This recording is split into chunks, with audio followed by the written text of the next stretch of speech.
మందుబాబులం మేం మందుబాబులం అన్న పాట మారిపోయింది. మందు రాష్ట్రం మాది మందు రాష్ట్రం అని కొత్త సాంగ్స్కు లిరిక్స్ వచ్చాయి. రాష్ట్రంలో మంచినీరు దొరకని గ్రామాలు ఉన్నాయేమో కానీ లిక్కర్ దొరకని విలేజ్ లేదంటే నమ్మరేమో. అందులోనూ కొత్త సంవత్సరం ఇంకేముంది, ఏకంగా 1000 కోట్లకు టార్గెట్ పెట్టుకున్నారు. తాగండి తాగి ఊగండి అంటూ స్పెషల్ పర్మిషన్స్ ఇచ్చి మరీ ఆంధ్రప్రదేశ్ను మధ్య ఆంధ్రప్రదేశ్గా మార్చేశారు. ఆంధ్రప్రదేశ్లో సూపర్ 6 హామీలతో అధికారంలోకి వచ్చిన కూటమి సర్కార్ ఇచ్చిన హామీలను పక్కన పెట్టింది.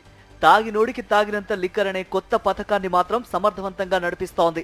మా హామీలేవి బాబు అని ప్రజలు నెత్తి నోరు మొత్తుకున్నా చంద్రబాబు పట్టించుకోవడం లేదు.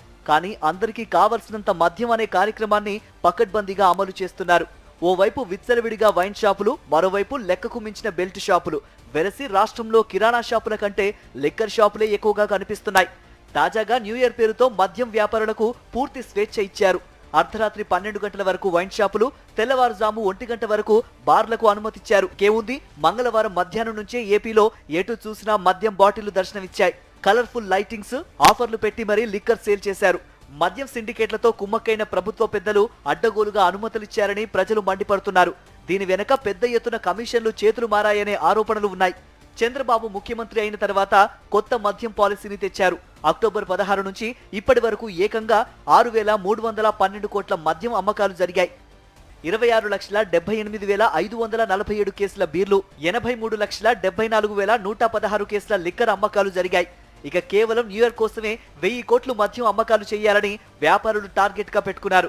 దీంతో గతేడాదితో పోలిస్తే లిక్కర్ సేల్స్ భారీగా పెరిగాయి. 2023 డిసెంబర్ నెలలో 25,83,530 కేసుల మద్యం, 64,370 కేసుల బీర్ల అమ్మకాలు జరిగాయి. ఈ ఏడాది డిసెంబర్లో 30,46,362 కేసుల లిక్కర్, 9,11,815 కేసుల బీర్లు అమ్ముడయ్యాయి. అంటే గతేడాది కంటే 4,62,832 కేసుల మద్యం, 2,87,438 కేసుల బీర్ల అమ్మకాలు జరిగాయి. ప్రజల ఆరోగ్యాన్ని దృష్టిలో పెట్టుకుని గత జగన్ ప్రభుత్వం మద్యంపై పరిమితులు పెట్టింది. కానీ చంద్రబాబు వచ్చాక ఆ మద్యం పరిమితులను ఎత్తివేశారు. అడ్డగోలుగా తాగినోడికి తాగినంత మద్యం దొరికేలా చేశారు. దీంతో ఫుల్లుగా తాగి మందుబాబులు ఇల్లు ఒళ్ళు గుల్ల చేసుకుంటున్నారు.